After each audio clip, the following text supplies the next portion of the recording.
And speaking in New Jersey Wednesday, President Obama assured the victims of the storm that he would take care of them. What I can promise you is that the federal government will be working as closely as possible with the state and local officials, and we will not quit until this is done. As we see, it is a tall order. Joining me now, the former director of the White House Domestic Policy Council, Melody Barnes. Well, you're a former member of the Obama team. I know you've been active in the campaign as well. This is an enormous challenge, and the president's been given very high marks for what he's done so far by none other than Chris Christie. Right. But how do they keep this going? We've all seen how political figures in the past, from the mayors to governors to presidents, have tripped on these kinds of disaster responses. Well, I think the president said it the other day. As president, his first, second, and third responsibility is to the American people, to the people whose lives have been devastated by this storm, and to making sure that they get what they need, that the federal government cuts through all red tape. There is no bureaucracy, so that they can support the states, they can support the governors, they can support those localities in getting the job done. He took an oath, and that's his first and second responsibility. And then everything else has to follow behind that, Andrea.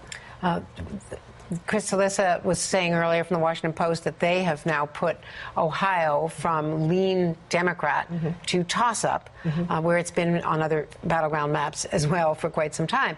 The question now is the path to 270 for both of these candidates. How nervous are people in Chicago? They say they're not. They have this very sophisticated computer modeling. They say they can get their voters out, but there are places where they're not going to be able to get their voters out, and there's also the human element. Are they relying too much on science and not enough on shoe leather?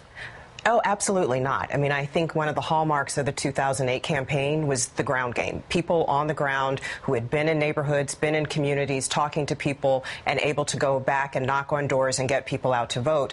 That ground game still exists. At the same time, what we've also always said is that this is going to be a close election. So this isn't a surprise to anyone. So I think we're all waiting for next Tuesday. And at the same time, the campaign is confident about what's going to happen next.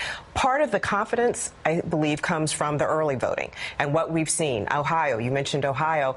The reality is that since the early voting began, there have been about 9 polls out there, and all of those polls show that the president is leading in early voting. We know that that's the kind of momentum that we're taking into the election day. So it's going to be close, but at the same time, we believe that we have the infrastructure in place to do it. And beyond that, we believe the American people have a reason to support the president. They have a reason to go vote for him. It's the kind of thing that I was hearing. I was telling you, I've just been in my hometown of Richmond, Virginia.